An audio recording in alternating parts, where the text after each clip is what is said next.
그날 밤 복도를 지나다 반쯤 열린 시아버지 방문 사이로 본 것은 단순한 호기심이 아니었습니다. 67세라는 나이가 무색할 만큼 단단한 어깨선과 근육의 결들, 34년을 살아오며 지켜온 선이 흔들리기 시작한 순간이었습니다. 누구냐? 시아버지의 낮게 깔린 목소리가 어둠 속에서 들려왔습니다. 제 손이 문틀을 움켜쥐고 있었고 저는 그 자리에서 얼어붙었습니다. 빗소리만이 창문을 두드리고 있었고 2층 집안은 우리 둘뿐이었습니다. 죄송해요. 불 끄셨나 해서. 제가 그렇게 말했지만 제 눈은 이미 보지 말아야 할 것을 다 보고 있었습니다.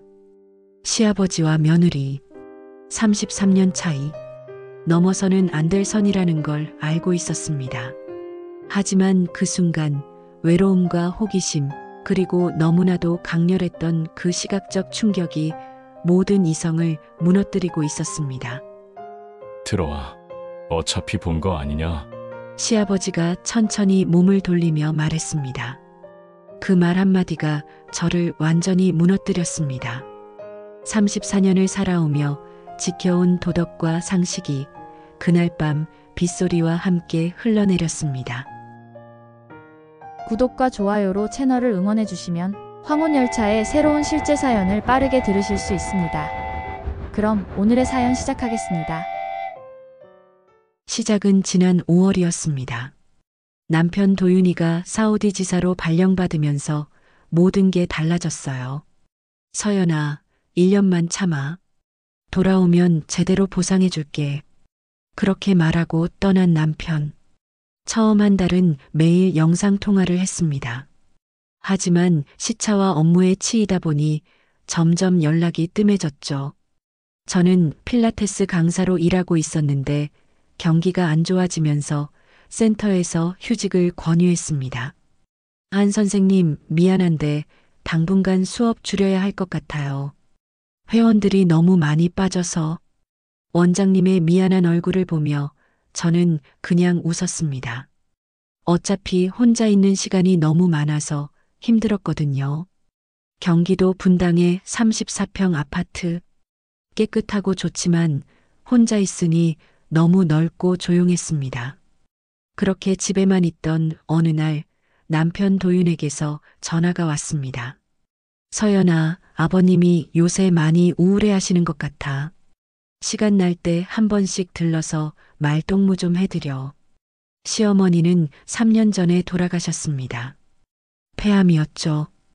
그 이후로 시아버지는 충남 천안 근교의 단독주택에서 혼자 사셨어요.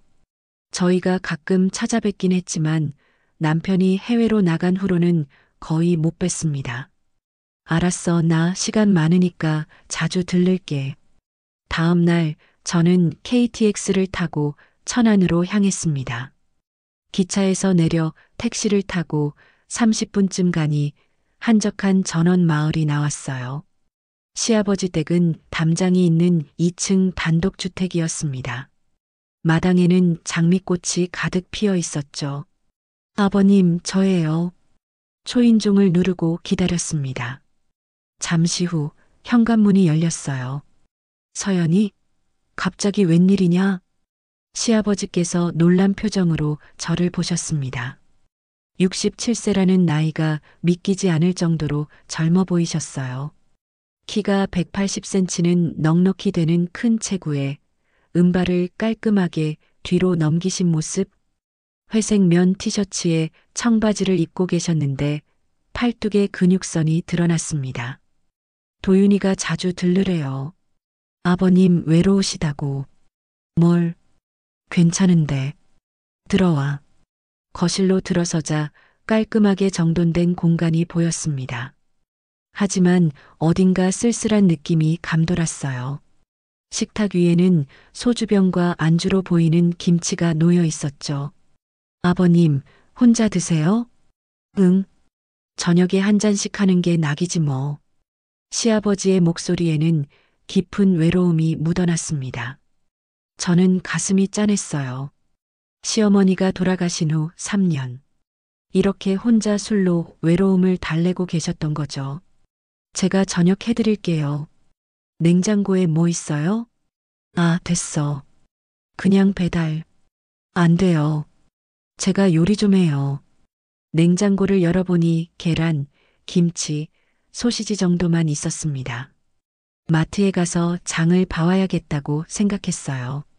그날 저는 근처 마트에서 삼겹살과 야채를 사왔습니다. 오늘은 제가 시아버지랑 같이 저녁 먹을래요. 그래, 고마워라. 시아버지는 제 요리를 드시며 연신 감탄하셨습니다. 역시 젊은 사람들이 요리를 잘해. 맛있다. 에이, 뭐려. 제가 필라테스 센터 쉬는 동안 자주 올게요. 아버님 운동도 좀 시켜드리고. 그 말에 시아버지의 눈빛이 반짝였습니다. 운동? 내 나이에? 당연하죠. 아버님 나이면 더 운동하셔야 해요. 근력 유지가 중요해요. 사실 시아버지는 운동이 필요 없어 보였습니다. 67세라는 나이가 무색할 만큼 체격이 좋으셨거든요. 하지만 집에서 혼자 계시니 활동량이 부족할 거라 생각했어요. 그날 저녁을 먹고 저는 거실에서 간단한 스트레칭을 가르쳐 드렸습니다. 자, 이렇게 팔을 쭉 펴시고. 네, 좋아요. 운동복 차림에 제가 시범을 보이자 시아버지는 조금 어색해 하시면서도 따라 하셨어요. 레깅스와 크롭티를 입은 제 모습이 불편하실까봐 걱정했는데 시아버지는 진지하게 동작을 따라 하셨습니다. 이게 생각보다 힘드네. 처음엔 다 그래요. 근데 아버님 체력 좋으신데요? 저보다 더 잘하시는 것 같은데. 허허, 그래. 젊었을 때 운동 좀 했거든. 그렇게 1시간쯤 운동을 하고 나니 시간이 꽤 늦었습니다.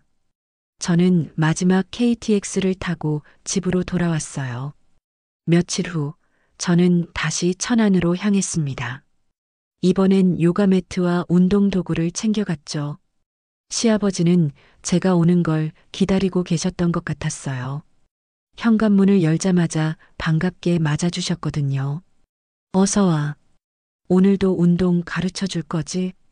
네, 오늘은 코어 운동해 볼까요? 거실 바닥에 매트를 깔고 저는 플랭크 자세를 가르쳐 드렸습니다. 이 자세로 30초만 버티세요. 이게 별거냐? 시아버지는 자신만만하게 자세를 잡았습니다.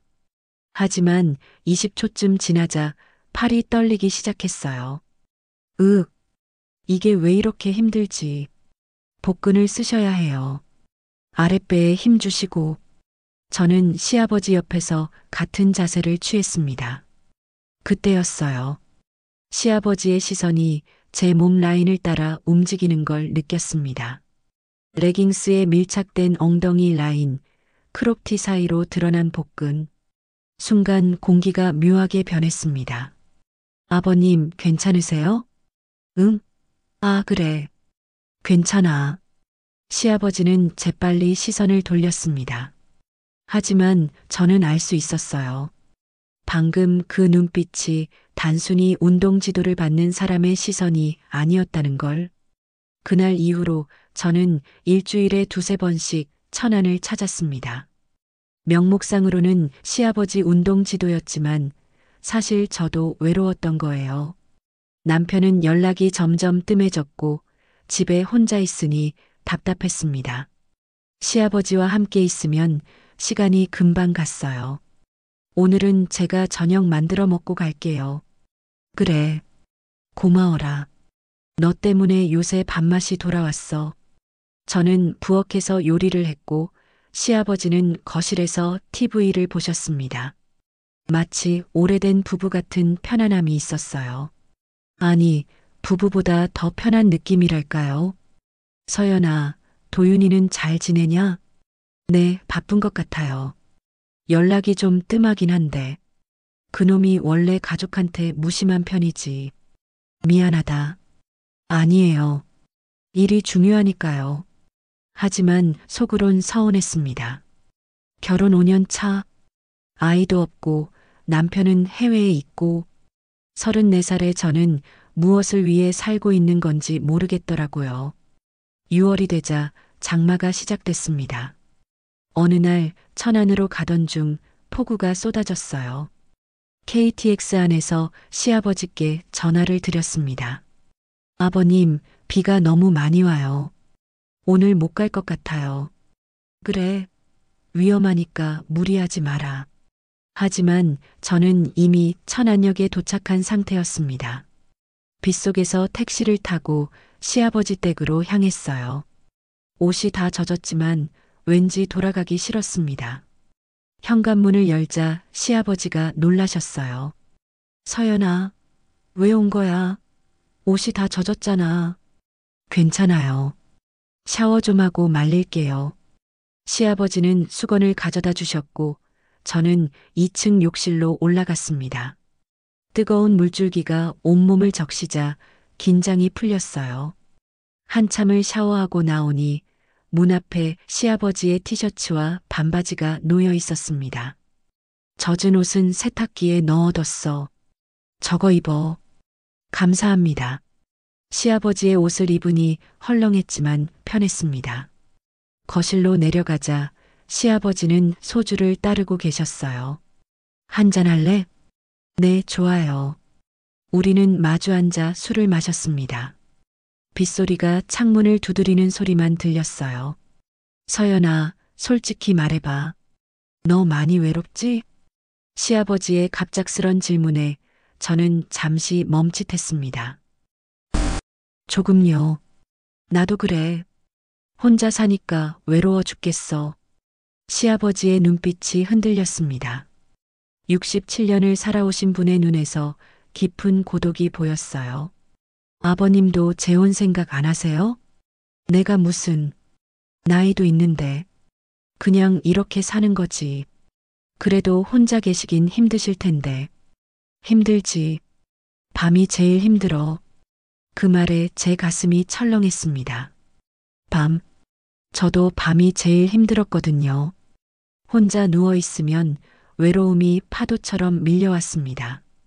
저도 밤이 힘들어요. 제가 작게 말했습니다. 시아버지가 저를 물끄러미 보셨어요. 그 시선에 뭔가 다른 감정이 섞여 있는 것 같았지만 저는 애써 외면했습니다. 더 마실래?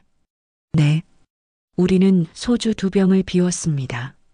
취기가 올라오자 모든 게 몽롱해졌어요. 시계를 보니 밤 11시. 마지막 기차는 이미 끊겼습니다. 아버님, 저 오늘 여기서 자고 가도 될까요? 그래, 2층 빈 방 써. 저는 비틀거리며 2층으로 올라갔습니다.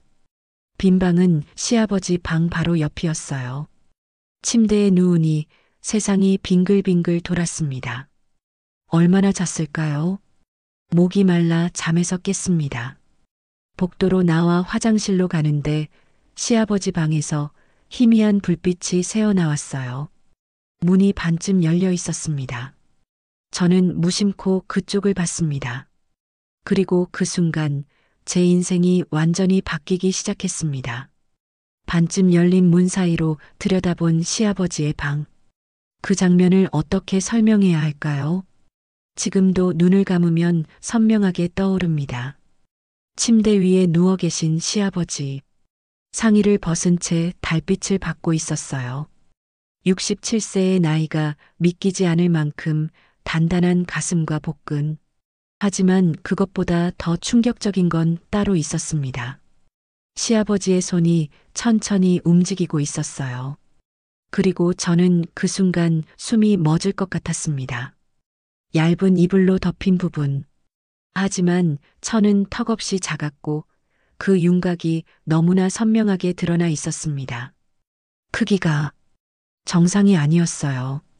34년을 살면서 남자 몸은 남편 것밖에 본 적이 없었습니다. 하지만 지금 제 눈앞에 보이는 건 제가 아는 상식을 완전히 벗어난 것이었어요. 저게 정말 가능한 거야? 제 입에서 작은 신음이 새어나왔습니다. 그 소리를 들은 시아버지가 화들짝 놀라며 몸을 돌렸어요. 누구냐? 저는 그 자리에 얼어붙었습니다. 도망가야 하는데 다리가 움직이지 않았어요. 시아버지의 눈과 제 눈이 마주쳤습니다. 서연이냐? 시아버지는 황급히 이불을 끌어당겨 몸을 가렸습니다. 하지만 이미 늦었어요. 저는 다 봤습니다. 죄송해요. 저는 그냥, 됐어. 가봐. 시아버지의 목소리는 떨리고 있었습니다. 창피함과 당혹감이 섞인 목소리. 저는 비틀거리며 제 방으로 돌아왔어요. 침대에 누워서도 심장이 미친 듯이 뛰었습니다. 내가 방금 뭘 본 거지? 내가 뭘 한 거야? 하지만 아무리 애써도 그 장면이 머릿속에서 지워지지 않았습니다. 시아버지의 단단한 몸, 그리고 무엇보다 그 엄청난 크기. 저도 모르게 손이 제 몸 아래로 향했습니다. 이불 속에서 저는 시아버지를 떠올리며 혼자 욕망을 달랬어요. 안 돼. 이러면 안 되는데. 하지만 멈출 수 없었습니다. 시아버지의 몸이 너무 선명하게 떠올랐거든요. 한참을 그렇게 있다가 저는 기진맥진해져서 잠들었습니다. 다음 날 아침, 저는 짐을 쌀 수 없었어요. 시아버지 얼굴을 어떻게 봐야 할지 몰랐습니다. 하지만 아침을 먹어야 했고 저는 조심스럽게 1층으로 내려갔어요. 시아버지는 이미 식탁에 앉아 계셨습니다. 커피를 마시고 계셨는데 제 발소리를 듣자 고개를 들었어요. 잘 잤니? 네. 어색한 침묵이 흘렀습니다. 우리는 서로의 눈을 마주치지 못했어요. 서연아. 네. 어젯밤 일은 잊어줘. 내가 실수했어. 시아버지의 목소리는 무거웠습니다. 아니에요. 제가 문을 열고 봤어요. 제가 잘못했어요. 됐어. 그냥 없던 일로 하자. 하지만 우리 둘 다 알고 있었습니다. 이미 선이 흔들리기 시작했다는 걸. 더 이상 예전처럼 돌아갈 수 없다는 걸. 저는 그날 점심때 집으로 돌아왔습니다. 기차 안에서도 계속 그 장면이 떠올랐어요. 시아버지의 몸. 집에 도착해서도 마음이 편치 않았습니다. 샤워를 하고 TV를 보고 책을 읽어봤지만 소용없었어요. 머릿속은 온통 시아버지로 가득했습니다. 며칠이 지났습니다. 저는 시아버지께 연락하지 않았어요. 시아버지도 연락이 없었습니다. 우리 사이에 보이지 않는 벽이 생긴 것 같았어요. 하지만 그 벽은 제 욕망을 막기엔 너무 약했습니다. 일주일 후 저는 다시 천안행 기차를 탔습니다. 이유를 설명할 수 없었어요. 그냥 가야만 할 것 같았습니다. 시아버지 댁에 도착했을 때 마당에서 잔디를 깎고 계셨어요. 민소매 티셔츠를 입으신 시아버지의 팔뚝에서 땀이 흘러내렸습니다. 서연아, 왜 왔어? 그냥 아버님 보고 싶어서요. 순간 시아버지의 눈빛이 흔들렸습니다. 들어와. 땀 좀 닦고 올게. 시아버지는 2층으로 올라가셨고 저는 거실에서 기다렸어요. 그때 제 눈에 들어온 건 탁자 위에 놓인 사진첩이었습니다. 호기심에 펼쳐봤어요. 거기엔 젊은 시절의 시아버지가 있었습니다. 20대 후반쯤으로 보이는 시아버지. 화려한 양복을 입고 클럽 같은 곳에서 찍은 사진. 옆에는 아름다운 여자들이 가득했어요. 다음 장을 넘기자 더 놀라운 사진이 나왔습니다. 상의를 벗고 문신을 새기는 중인 시아버지. 카메라를 보며 거만하게 웃고 있는 모습. 시아버지가 이런 분이셨어? 그때 뒤에서 목소리가 들렸습니다. 그거 보지 마. 시아버지가 서 계셨어요. 샤워를 하고 오셨는지 머리가 젖어 있었습니다. 아버님, 이게 내 과거야. 부끄러운 과거지. 시아버지가 사진첩을 닫으며 말했습니다. 저 궁금해요. 아버님이 뭐 하셨는지 시아버지는 한참을 망설이다가 입을 열었습니다. 유흥업소? 나는 강남에서 룸살롱을 운영했어. 20대 후반부터 40대 초반까지. 충격적인 고백이었습니다. 그때는 돈이 미친 듯이 벌렸지. 하루에 수천만 원씩 들어왔어. 여자들도 셀 수 없이 많았고 시아버지의 눈빛이 먼 곳을 바라봤습니다.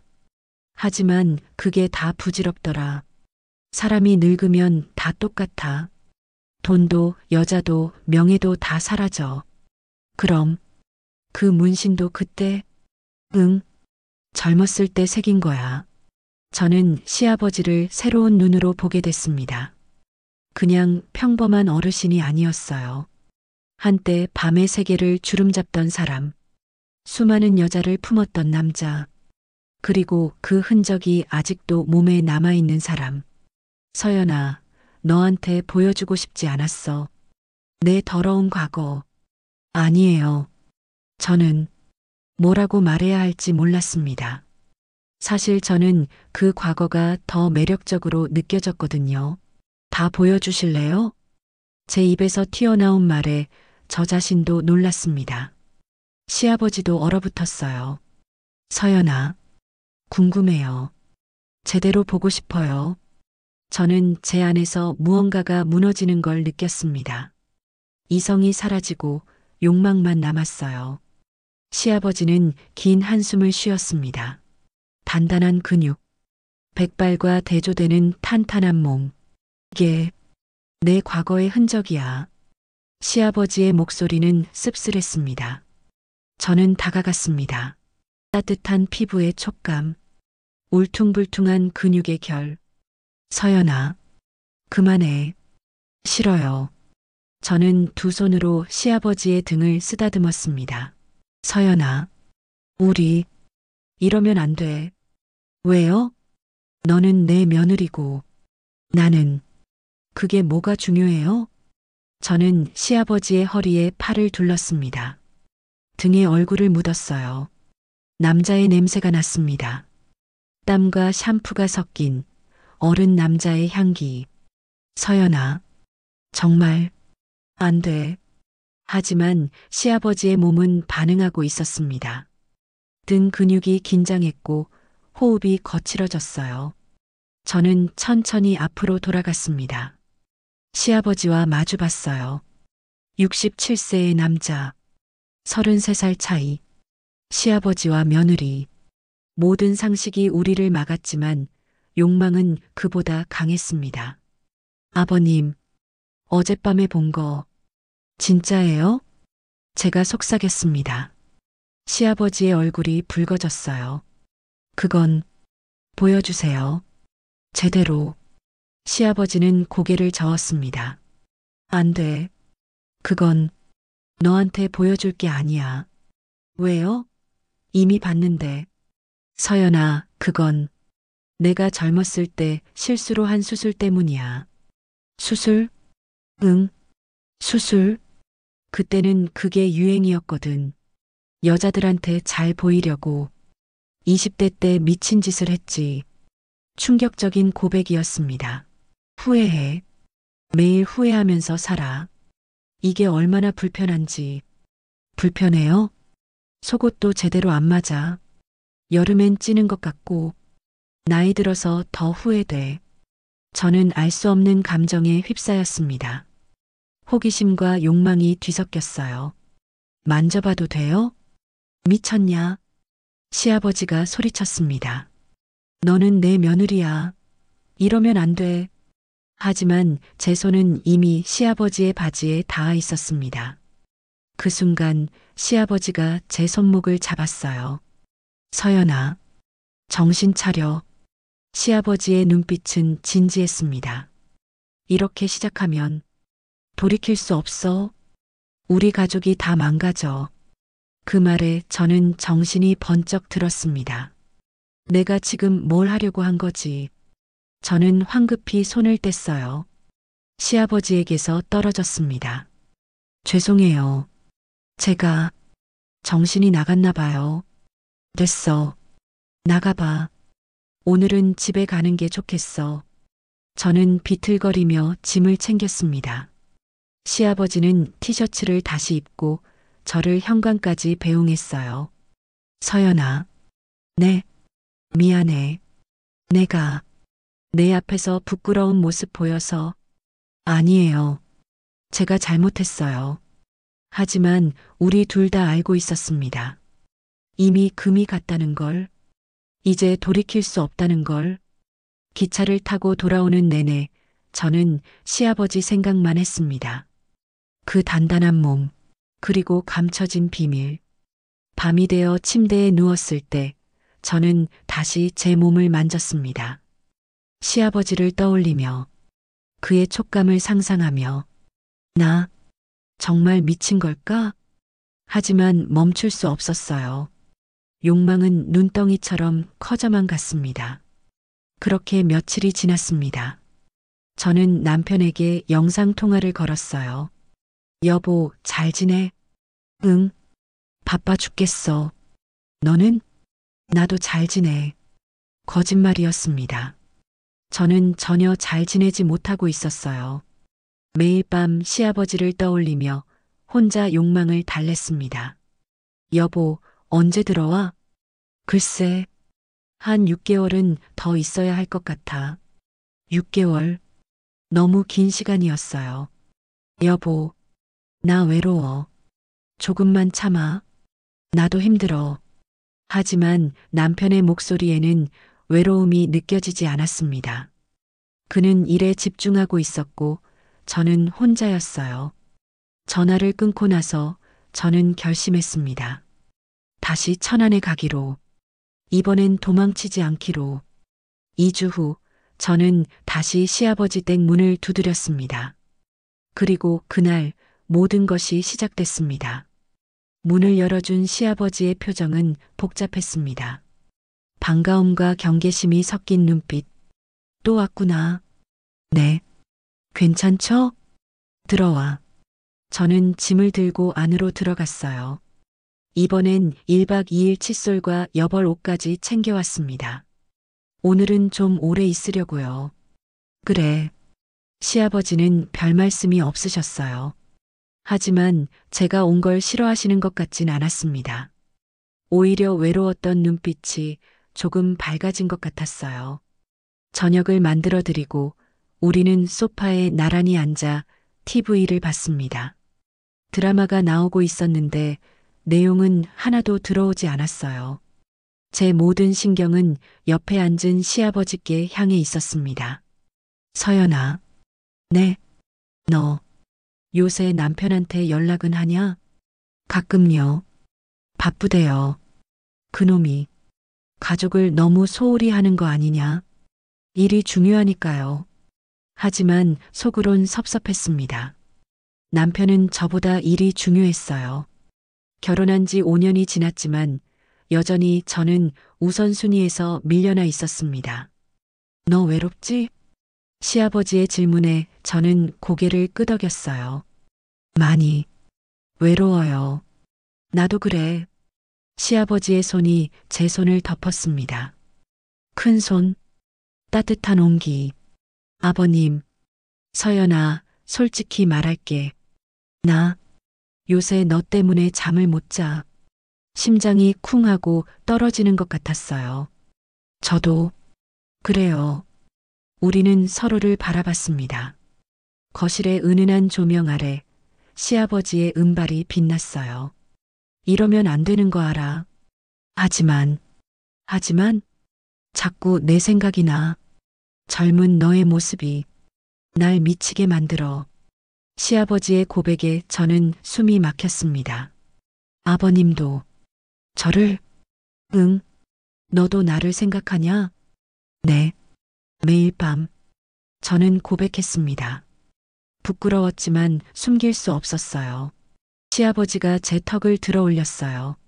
나도 너를 생각해. 그 순간 시아버지의 입술이 제 이마에 닿았습니다. 가벼운 키스. 하지만 그게 시작이었어요. 아버님, 서연아, 나 멈춰야 하냐? 아니요. 계속해주세요. 허락이 떨어지자 시아버지의 키스가 더 대담해졌습니다. 제 손이 시아버지의 머리카락을 쓰다듬었습니다. 부드러운 은발. 저보다 33살 많은 남자. 하지만 지금 이 순간 나이는 중요하지 않았어요. 아름답구나. 부끄러워요. 부끄러워할 필요 없어. 너는 정말 아름다워. 시아버지의 손이 제 허리를 감쌌습니다. 제 몸이 반응하기 시작했습니다. 오랫동안 잠들어 있던 욕망이 깨어났어요. 남편과는 한 달에 한두 번 정도 관계를 가졌지만 그건 의무적이었습니다. 하지만 지금은 달랐어요. 온몸의 세포가 깨어나는 것 같았습니다. 완벽해. 정말 완벽해. 시아버지의 감탄에 저는 더 부끄러워졌습니다. 하지만 동시에 자신감도 생겼어요. 34세의 제 몸이 67세의 남자를 이렇게 흥분시킬 수 있다는 게 놀라웠습니다. 아버님도. 제가 조심스럽게 말했습니다. 보여주세요. 제대로. 시아버지는 한숨을 쉬었습니다. 놀라지 마. 말했잖아. 젊었을 때 한 수술 때문이야. 그리고 저는 입을 다물 수 없었어요.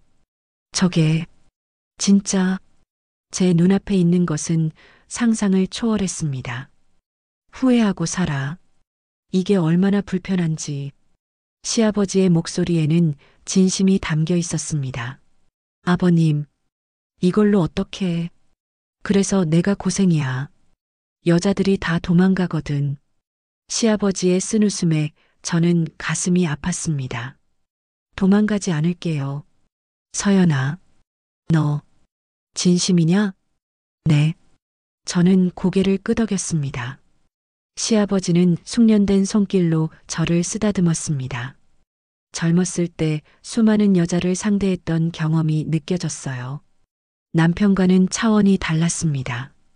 예뻐. 정말 예뻐. 시아버지가 제 이마에 키스했습니다. 오늘은 여기까지만. 너무 빠르게 가면 안 돼. 왜요? 이게 한 번으로 끝날 것 같냐? 천천히 가야 해.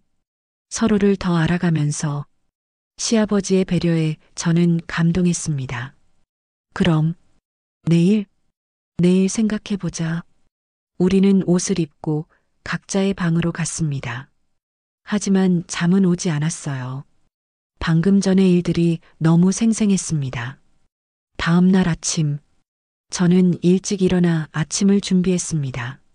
시아버지가 내려오셨을 때 상은 이미 차려져 있었어요. 일찍 일어났네. 네. 잠이 안 와서요. 나도 한숨도 못 잤어. 우리는 마주보며 웃었습니다. 아침을 먹고 저는 시아버지를 위해 운동을 시켜드렸어요. 진짜 운동. 플랭크, 스쿼트, 스트레칭. 오늘은 제대로 된 운동이네. 당연하죠. 어제는 다른 운동이었잖아요. 제 농담에 시아버지가 피식 웃으셨습니다. 운동을 하면서도 우리는 계속 스킨십을 했어요. 자세를 교정한다는 핑계로 몸을 만지고 서로를 느꼈습니다. 아버님, 이 자세에서 10초만 버티세요. 알았어. 하지만 제 손이 시아버지의 허벅지를 쓰다듬자 시아버지의 자세가 무너졌어요. 이러면 어떻게 운동을 해? 후후, 미안해요. 장난스러운 분위기 속에서 우리의 거리는 더 가까워졌습니다. 점심을 먹고 우리는 마당에 나갔어요.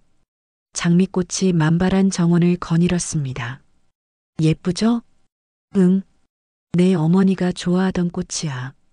많이 보고 싶으시죠? 그럼 매일 보고 싶지.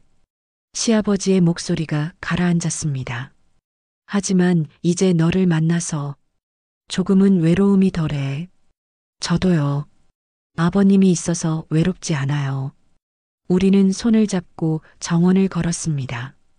67세와 34세. 시아버지와 며느리. 하지만 그 순간 우리는 그냥 남자와 여자였어요. 서연아. 네. 우리 계속 이럴 수 있을까? 모르겠어요. 하지만 지금은 행복해요. 나도 행복해. 그날 밤, 저는 시아버지 방으로 갔습니다. 노크를 하고 들어가자 시아버지는 책을 읽고 계셨어요. 왜 왔어? 같이 자고 싶어서요. 시아버지는 잠시 망설이다가 이불을 들어 올렸습니다. 들어와. 저는 시아버지 침대로 들어갔어요. 그분의 품에 안겼습니다. 따뜻해요. 너도. 우리는 그렇게 껴안고 있었습니다. 아무 말 없이 그냥 서로의 온기를 느끼면서 아버님, 응? 내일도 같이 있어도 돼요? 그래. 원하는 만큼 있어. 저는 시아버지의 가슴에 얼굴을 묻었습니다. 심장 소리가 들렸어요. 규칙적이고 안정적인 박동. 이 순간이 영원했으면. 하지만 영원한 건 없다는 걸 저는 알고 있었습니다. 언젠가 이 행복은 끝날 거예요. 남편이 돌아오면 현실로 돌아가야 합니다. 하지만 지금은 아니에요. 지금 이 순간만은 우리 둘만의 시간이었습니다. 시아버지의 손이 제 머리를 쓰다듬었어요. 자라. 내일 또 놀아주마. 네. 저는 그렇게 시아버지의 품에서 잠들었습니다. 태어나서 가장 편안한 잠이었어요. 그리고 꿈을 꿨습니다. 시아버지와 제가 함께 있는 꿈. 나이도 관계도 상관없는 세상에서 우리는 그냥 사랑하는 연인이었습니다. 이 꿈이 현실이 됐으면. 하지만 아침이 오면 다시 현실로 돌아가야 한다는 걸 알고 있었어요. 그래서 더 간절하게 시아버지를 안았습니다. 제 남은 시간이 얼마 없다는 걸 알았기 때문입니다. 일주일이 흘렀습니다. 저는 거의 매일 천안으로 갔어요. 명목은 시아버지 돌보기였지만 실제로는 우리 둘만의 시간을 보내기 위해서였죠. 그 일주일 동안 우리는 서로를 탐구했습니다. 몸으로 마음으로. 하지만 아직 마지막 선은 넘지 않았어요. 시아버지가 계속 망설였거든요. 서연아, 그건 진짜 하면 안 돼. 왜요? 그건 완전히 선을 넘는 거야. 지금까지는 그래도 애무 정도였잖아. 상관없어요. 상관 있어. 너는 내 며느리고 나는. 하지만 그날 밤 모든 것이 바뀌었습니다. 7월 중순, 장마가 절정에 달했어요. 폭우가 쏟아지는 밤이었습니다. 시아버지 댁에 있던 저는 1층 거실에서 TV를 보고 있었어요. 갑자기 불이 나갔습니다. 정전이다. 어둠 속에서 시아버지 목소리가 들렸습니다. 서연아, 괜찮냐? 네, 괜찮아요. 시아버지가 손전등을 들고 내려왔어요. 어둠 속에서 빛나는 손전등. 그 빛에 비친 시아버지의 얼굴. 배전반 확인해 볼게. 시아버지는 밖으로 나가셨습니다. 빛 속에서 한참을 계셨어요. 다시 들어오셨을 때는 온몸이 흠뻑 젖어 있었습니다. 안 되겠어. 한전에 전화해야 할 것 같은데 지금 시간에는 내일 아침에나 올 거야. 그럼 오늘 밤은 촛불 켜고 있어야지. 시아버지는 서랍에서 촛불을 꺼내 거실에 켜두셨습니다. 은은한 촛불 아래 젖은 옷을 입은 시아버지가 서 있었어요. 아버님, 옷 갈아입으세요. 감기 걸려요. 그래야겠네. 시아버지가 2층으로 올라가셨습니다. 저도 따라 올라갔어요. 제가 말려드릴게요. 됐어. 혼자 할 수 있어. 하지만 저는 이미 시아버지 방으로 들어가 있었습니다. 촛불을 하나 들고 간 저는 시아버지께 수건을 건네드렸어요. 제가 닦아드릴게요. 서연아, 가만히 계세요. 저는 수건으로 시아버지의 얼굴을 닦았습니다. 목을, 어깨를, 그리고 젖은 티셔츠를 벗겼어요. 촛불 아래 드러난 시아버지의 상체. 물방울이 근육 사이를 타고 흘러내렸습니다. 아름다워요. 뭐가? 아버님 몸이요. 저는 수건으로 시아버지의 등을 닦았습니다. 서연아, 이러면 어떻게 되는데요? 저는 더 대담해졌습니다. 서연아, 벗으셔야 해요. 안 그럼 감기 걸려요. 시아버지는 더 이상 저항하지 않았습니다. 이것도 안 돼. 왜요? 그건 너도 알잖아. 내가 얼마나 힘들어하는지. 저는 시아버지의 눈을 바라봤습니다. 욕망과 이성이 싸우고 있는 눈빛. 아버님, 응? 오늘은 끝까지 가고 싶어요. 하지만 아무 생각하지 말아요. 오늘 밤만큼은. 저는 시아버지께 다가갔습니다. 서연아, 시아버지의 팔이 제 허리를 감쌌습니다. 강하게, 마치 놓치고 싶지 않다는 듯이. 정말 괜찮은 거냐? 네. 후회하지 않을 자신 있어? 모르겠어요. 하지만 지금은 후회 같은 거 생각하고 싶지 않아요. 촛불이 흔들리며 우리의 그림자를 벽에 비쳤습니다. 엉켜있는 두 개의 그림자. 마지막으로 묻는다. 정말 괜찮냐? 네. 해주세요. 시아버지의 손이 천천히 제 몸에 닿았습니다. 아름답다. 시아버지의 감탄에 저는 부끄러워 눈을 감았습니다. 눈 뜨고 봐. 서로를 보면서 저는 눈을 떴어요. 시아버지의 무게가 느껴졌어요. 하지만 불편하지 않았습니다. 오히려 안정감이 들었죠. 서연아. 네. 사랑해. 갑작스러운 고백에 저는 눈물이 났어요. 저도 사랑해요. 시아버지의 입술이 제 입술에 닿았습니다. 그리고 천천히, 아주 천천히 시작됐습니다. 우리는 하나가 됐습니다. 67세와 34세. 시아버지와 며느리. 하지만 그 순간 우리는 그냥 사랑하는 남자와 여자였어요. 밖에서는 빗소리가 들렸고 안에서는 우리의 호흡소리만 가득했습니다. 우리는 동시에 절정에 도달했습니다. 한참을 그렇게 있었습니다. 시아버지는 제 위에서 거친 숨을 몰아쉬었고 저는 그분을 꽉 안고 있었어요. 서연아. 네. 후회. 아냐. 아니요. 전혀. 시아버지가 옆에 누워 저를 안았어요. 나 정말 행복해. 저도요. 우리는 그렇게 안고 있었습니다. 촛불이 점점 작아지고 있었어요. 아버님, 응? 이게 꿈이 아니죠? 꿈이 아니야. 현실이야. 현실이. 좋네요. 그래. 나도 좋아. 시아버지가 제 이마에 키스했습니다. 자라. 오늘 많이 힘들었지? 아니에요. 행복했어요. 나도. 저는 시아버지의 품에서 잠들었습니다. 완전히 하나가 된 후에 잠은 달랐어요. 더 깊고 더 평화로웠습니다. 꿈속에서도 시아버지와 함께 있었어요. 우리는 바닷가를 걷고 있었습니다. 손을 잡고 웃으면서 이 행복이 영원했으면. 하지만 영원한 건 없다는 걸 알았습니다. 다음 날 아침, 저는 시아버지의 품에서 눈을 떨었어요. 햇살이 창문으로 들어오고 있었습니다. 정전은 복구된 것 같았어요. 일어났니? 시아버지도 깨어 계셨습니다. 네. 잘 잤어요. 나도. 우리는 미소를 교환했습니다. 배고프지? 아침 먹자. 네. 샤워를 하고 내려가니 시아버지가 이미 아침을 준비하고 계셨어요. 앉아. 오늘은 내가 해줄게. 고마워요. 계란찜과 토스트. 간단하지만 따뜻한 아침이었습니다. 서연아. 네.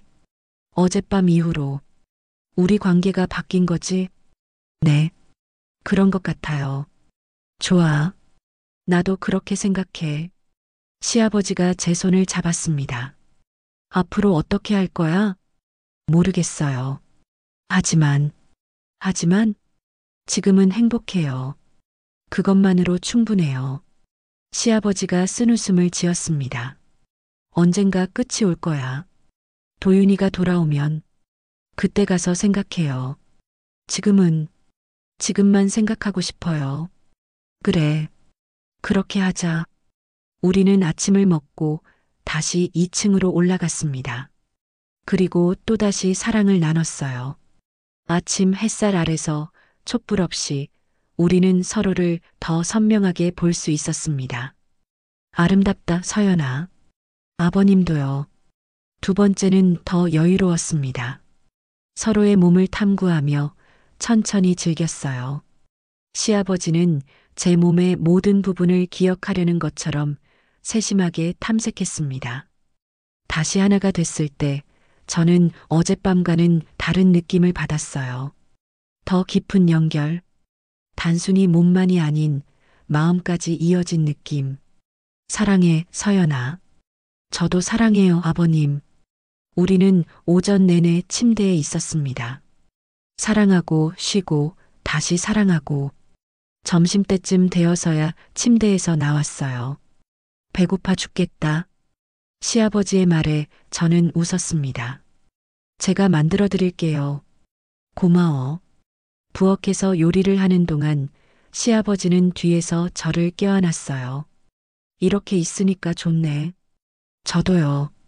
마치 신혼부부 같아. 그 말에 제 가슴이 아팠습니다.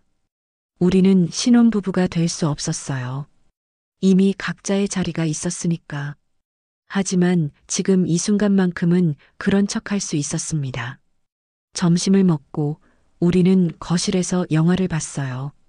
소파에 나란히 앉아 손을 잡고 행복해? 네. 너무 행복해요. 나도. 영화 내용은 하나도 기억나지 않습니다. 제 모든 신경은 옆에 있는 시아버지께 향해 있었으니까요. 저녁이 되자 저는 집에 가야 한다는 걸 알았습니다. 너무 오래 비우면 의심받을 수도 있었어요. 내일 또 올게요. 그래. 기다릴게. 현관에서 시아버지가 저를 꽉 안았습니다. 조심해서 가.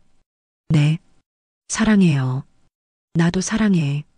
마지막 키스를 하고 저는 집으로 향했습니다.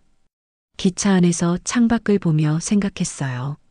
나 정말 괜찮은 걸까? 시아버지와 관계를 가진 것, 며느리로서 해서는 안 될 일을 한 것.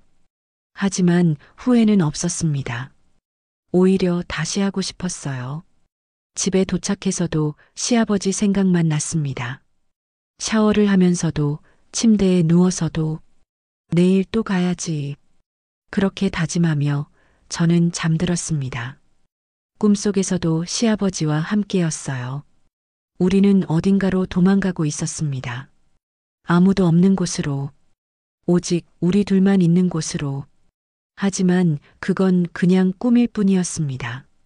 현실에서 우리는 도망갈 수 없었어요. 언젠가는 모든 게 끝날 거라는 걸 알고 있었습니다. 하지만 그때까지는 이 행복을 누리고 싶었어요. 아무리 금단의 관계라 해도, 아무리 잘못된 사랑이라 해도, 지금 이 순간만큼은 행복했으니까요. 한 달이 흘렀습니다. 그 한 달 동안 저는 거의 천안에서 살았어요. 집에는 옷 갈아입으러 잠깐 들르는 정도였죠. 시아버지와 저는 연인이 됐습니다. 나이 차이도 관계도 상관없이 그냥 사랑하는 사이가 됐어요. 매일 아침 일어나면 시아버지가 옆에 있었습니다. 함께 아침을 먹고 운동하고 정원을 가꾸고 사랑을 나눴어요. 행복해? 네. 너무 행복해요. 하지만 그 행복은 오래가지 못했습니다. 8월 중순 남편에게서 전화가 왔어요. 여보, 나 다음 주에 들어가. 심장이 멎는 것 같았습니다. 뭐? 갑자기? 응. 프로젝트가 예정보다 빨리 끝났어. 1년 있을 줄 알았는데 6개월 만에 끝났네. 그래. 왜? 안 기뻐? 빨리 보고 싶지 않아? 아니. 기뻐. 근데 갑작스러워서. 미안. 나도 갑자기 결정된 거라. 다음 주 월요일 오후에 도착할 거야. 전화를 끊고 저는 그 자리에 주저앉았습니다. 어떡하지? 어떻게? 시아버지께 말씀드려야 했어요. 저는 떨리는 손으로 시아버지께 전화를 걸었습니다. 여보세요? 시아버지의 목소리를 듣자 눈물이 났어요. 아버님, 왜? 무슨 일이야? 도윤이가 다음 주에 돌아온대요. 전화 너머로 긴 침묵이 흘렀습니다. 그래. 언젠가 올 일이었지. 아버님, 저 어떡해요? 진정해. 일단 만나서 얘기하자. 지금 올 수 있어? 네. 저는 황급히 천안으로 향했습니다. 기차 안에서도 눈물이 멈추지 않았어요. 시아버지 댁에 도착했을 때 시아버지는 마당에서 저를 기다리고 계셨습니다. 저를 보자마자 안아주셨어요. 울지 마. 괜찮아. 괜찮지 않아요. 이제 못 보는 거잖아요. 그건 우리가 결정할 일이야. 시아버지가 저를 안으로 데리고 들어갔습니다. 소파에 앉혀놓고 차를 끓여주셨어요. 진정하고 얘기하자. 네. 저는 차를 마시며 마음을 가라앉혔습니다. 아버님, 우리 어떻게 해요? 두 가지 선택지가 있어. 시아버지가 천천히 말했습니다. 하나는 여기서 끝내는 거. 도윤이가 돌아오면 우리는 다시 시아버지와 며느리로 돌아가는 거야. 가슴이 미어졌습니다. 다른 하나는 계속하는 거. 도윤이 몰래. 그게 가능할까요? 어려울 거야. 하지만 불가능하진 않아. 저는 고민에 빠졌습니다. 끝내야 하는 걸까요? 아니면 계속해야 하는 걸까요? 시간 좀 줘. 생각해 볼게. 그래. 천천히 생각해. 그날 밤 우리는 마지막이 될지도 모른다는 생각에 더 간절하게 사랑을 나눴어요. 서연아, 사랑해. 저도 사랑해요. 울면서 사랑을 나눴습니다. 이게 마지막일 수도 있다는 생각에 더 애절했어요. 절대 잊지 마. 내가 너를 얼마나 사랑하는지. 저도요. 평생 기억할게요. 새벽까지 서로를 안고 있었습니다. 잠들기 싫었어요. 잠들면 아침이 오고 아침이 오면 현실로 돌아가야 했으니까. 다음 날 아침, 저는 결심했습니다. 아버님, 응? 저 계속하고 싶어요. 시아버지가 저를 바라봤습니다. 확실해? 네. 아버님 없이는 못 살 것 같아요. 나도 그래. 너 없이는. 시아버지가 저를 껴안았습니다. 그럼 조심해야 해. 도윤이한테 들키면 안 돼. 어떻게 만날 수 있을까요? 내가 생각해둔 게 있어. 너 필라테스 센터 복직하면 돼. 그럼 일한다는 핑계로 나올 수 있잖아. 맞아요. 그리고 나는 병원 정기검진 다닌다고 하면 돼. 서울 와서 너 만나고. 우리는 계획을 세웠습니다. 남편 몰래 만날 수 있는 방법들을. 힘들 거야. 하지만 우리 할 수 있어. 네, 할 수 있어요. 월요일, 남편이 돌아왔습니다. 여보, 다녀왔어. 공항에서 남편을 만났을 때 저는 최대한 자연스럽게 행동하려 애썼어요. 어서 와. 고생했어. 아이고, 힘들었어. 그래도 집에 오니까 좋다. 남편은 여전히 변함이 없었습니다. 무심하고 일 얘기만 하고 앞으로는 국내 근무야. 더 이상 해외 안 나가도 돼. 그래. 다행이다. 속으로는 복잡했습니다. 남편이 옆에 있으면 시아버지를 만나기 더 어려울 텐데. 아, 아버지한테 인사드려야지. 내일 같이 갈까? 아니, 나 혼자 갈게. 당신 피곤하잖아. 그래. 그럼 너 다녀와. 다음 날 저는 천안으로 갔습니다. 마지막으로 시아버지를 만나기 위해. 아버님, 왔구나. 우리는 포옹했습니다. 하지만 예전처럼 자유롭지 못했어요. 도윤이 어때? 똑같아요. 변한 게 하나도 없어요. 그래. 아버님, 저 너무 힘들어요. 나도 그래. 우리는 짧은 시간이지만 사랑을 나눴습니다. 서두르며 조심스럽게. 다음엔 언제 볼 수 있어? 글쎄, 핑계를 만들어야 하는데. 내가 연락할게. 병원 검진 일정 잡아서. 네. 집으로 돌아오는 길. 저는 울었습니다. 이게 제가 선택한 삶이지만 너무 힘들었어요. 그렇게 한 달이 흘렀습니다. 시아버지와 저는 한 달에 두세 번 정도 만날 수 있었어요. 서울의 모텔에서 혹은 시아버지 댁에서 남편이 출장 갈 때. 하지만 예전처럼 자유롭지 못했습니다. 항상 조심해야 했고 시간에 쫓겼어요. 이렇게 만나는 게 너무 힘들어요. 나도 너랑 매일 같이 있고 싶은데. 아버님, 어느 날 저는 이상한 증상을 느꼈습니다. 생리가 늦어진 거예요. 설마. 약국에서 임신 테스트기를 샀습니다. 떨리는 손으로 테스트를 했어요.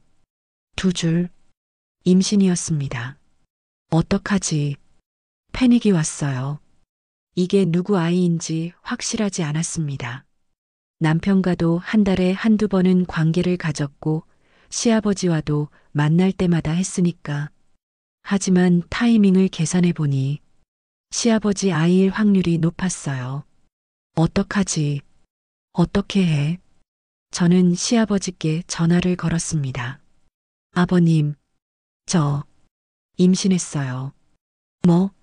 어떡해요? 이거 진정해. 일단 만나자. 우리는 급히 만났습니다. 서울의 한 조용한 카페에서. 확실해? 네. 테스트기로 확인했어요. 도윤이 아이일 수도 있잖아. 타이밍상. 아버님, 아이일 확률이 높아요. 시아버지는 머리를 감싸쥐었습니다. 어떡하지? 이거 지워야 할까요? 그건 내가 결정할 일이야. 저는 고민에 빠졌습니다. 낳는다면 시아버지의 아이를 남편의 아이인 척 키워야 했어요. 하지만 지운다면 양심의 가책에 시달릴 것 같았습니다. 시간을 좀 주세요. 생각해 볼게요. 그래. 천천히 생각해. 일주일 후 저는 결정했습니다. 나을래요. 확실해? 네. 이게 아버님과의 유일한 연결고리가 될 것 같아서요. 시아버지가 제 손을 잡았습니다. 고마워. 힘들 텐데. 괜찮아요. 저도 원했던 거예요. 남편에게 임신 소식을 알렸습니다. 여보, 나 임신했어. 진짜? 야, 축하해. 남편은 기뻐했습니다. 자기 아이인 줄 알고. 드디어 아빠가 되는구나. 응. 축하해. 속으로는 죄책감이 들었습니다. 하지만 이미 저질러진 일이었어요. 아버지한테 알려드려야지. 시아버지께 전화를 걸었을 때 시아버지는 연기를 하셨어요. 오, 그래. 축하한다. 내 손주가 생기는구나. 네, 아버지. 잘 키울게요. 전화를 끊고 우리는 각자의 자리에서 복잡한 감정에 빠졌을 거예요. 시아버지는 자신의 아이를 손주로 봐야 했고, 저는 남편을 속이며 살아야 했으니까. 출산까지 8개월. 그 기간 동안 시아버지와 저는 자주 만났습니다. 남편 몰래. 배가 불러오네. 네. 아버님 닮았으면 좋겠어요. 도윤이 닮아야 의심 안 받아. 그것도 그렇네요. 시아버지의 손이 제 배를 쓰다듬었습니다. 우리 아이. 네. 우리 아이. 불법적인 관계. 금단의 사랑. 하지만 그 안에서 새 생명이 자라고 있었어요. 출산일. 남편과 시아버지가 모두 병원에 왔습니다. 힘내. 잘할 수 있어. 남편이 제 손을 잡았습니다. 하지만 제 눈은 뒤에 서 있는 시아버지를 보고 있었어요. 시아버지의 눈에는 눈물이 고여 있었습니다. 우리 아이, 곧 만나요. 진통이 왔습니다. 고통스러웠지만 시아버지를 생각하며 버텼어요. 그리고 드디어 으앙, 아기의 울음소리가 들렸습니다. 아들입니다. 축하드려요. 간호사가 아기를 안겨줬어요. 작고 예쁜 아기. 우리 아들. 남편이 감격해했습니다. 하지만 저는 시아버지를 봤어요. 시아버지는 복도에 서서 창문 너머로 아기를 보고 계셨습니다. 눈물을 흘리면서 우리 아이 태어났어요. 그날 밤 모두가 돌아간 후 시아버지가 다시 병원에 왔습니다. 서연아, 아버님, 우리 아이 봤어? 네. 너무 예쁘더라고요. 나 닮았어? 조금요. 눈이랑 코가. 시아버지가 웃었습니다. 하지만 슬픈 웃음이었어요. 내 아들인데 손주라고 해야 하네. 미안해요. 아버님, 아니야. 괜찮아. 이게 우리가 선택한 길이잖아. 시아버지가 제 손을 잡았습니다. 앞으로 더 조심해야 해. 아이가 크면서 닮은 부분이 많아질 거야. 네. 조심할게요. 사랑해, 서연아. 저도 사랑해요, 아버님. 그렇게 우리의 아이가 태어났습니다. 남편은 아빠가 됐고 시아버지는 할아버지가 됐어요. 하지만 진실은 달랐습니다.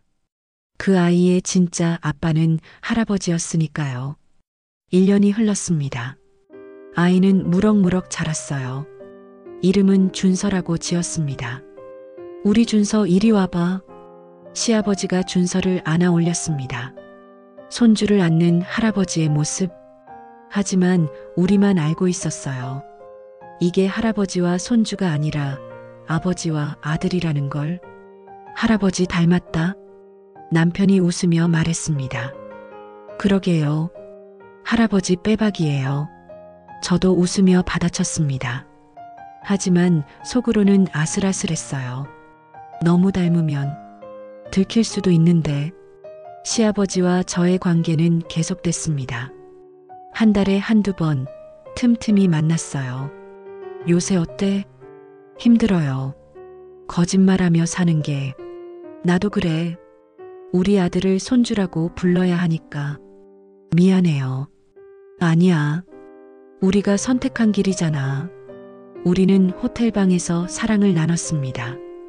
예전처럼 자유롭진 않았지만 그래도 함께 있을 수 있다는 것만으로 감사했어요. 언제까지 이럴 수 있을까? 모르지.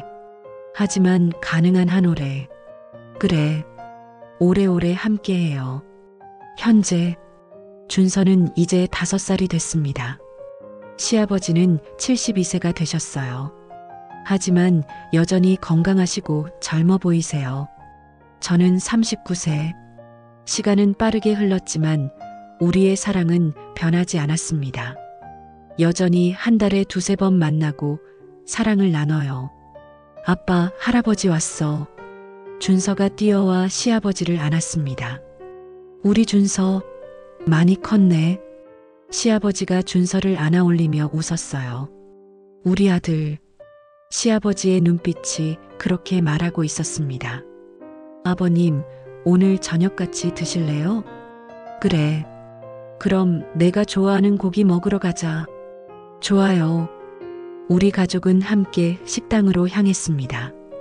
겉으로 보기엔 평범한 가족이었어요. 아빠, 엄마, 아이, 그리고 할아버지. 하지만 그 안에는 아무도 모르는 비밀이 숨어 있었습니다. 할아버지와 며느리의 금단의 사랑. 그리고 그 사랑에서 태어난 아이. 건배. 우리는 잔을 부딪혔습니다. 우리 준서 건강하게 자라자. 남편이 말했고 우리는 모두 웃었어요. 하지만 그 웃음 뒤에는 각자의 비밀이 숨어 있었습니다. 밤, 준서를 재운 후 저는 베란다로 나왔습니다. 핸드폰에 시아버지께서 메시지가 와 있었어요. 오늘 행복했어. 우리 아들 보니까 사랑해. 저는 답장을 보냈습니다. 저도요. 영원히 사랑해요. 별을 보며 생각했습니다. 이게 잘못된 걸까? 도덕적으로는 잘못됐죠. 하지만 우리는 행복했어요. 시아버지도, 저도, 심지어 준서도. 남편은 모르는 게 약이었고, 우리는 조심스럽게 이 관계를 지켜나갔습니다. 이 비밀이 평생 묻혀있기를. 그렇게 기도하며 저는 방으로 돌아갔습니다. 남편은 이미 잠들어 있었어요. 저는 조용히 침대에 누워 눈을 감았습니다. 꿈속에서는 시아버지와 함께 있었어요. 준서를 데리고 바닷가를 걷고 있었습니다. 우리 가족이야. 시아버지가 웃으며 말했습니다. 네, 우리 가족. 행복한 꿈이었습니다. 비록 현실에서는 불가능하지만 꿈속에서라도 우리는 진짜 가족이 될 수 있었어요. 그리고 그것만으로도 충분했습니다. 그날 문틈 사이로 본 시아버지의 비밀. 그게 제 인생을 완전히 바꿔놨습니다. 잘못된 선택이었을까요? 아니면 운명이었을까요? 저는 모릅니다. 하지만 한 가지는 확실해요. 후회하지 않는다는 것. 시아버지와의 사랑을, 준서를, 이 모든 순간을. 그리고 이 비밀은 영원히 우리만의 것으로 남을 거예요. 그날 밤처럼 끝나지 않은 채로. 오늘 사연은 여기까지입니다. 무료 구독과 좋아요를 꾹 눌러주시면 황혼열차의 기가 막힌 다음 사연들을 좀 더 빠르게 들으실 수 있습니다. 그럼 오늘도 건강하고 행복하세요.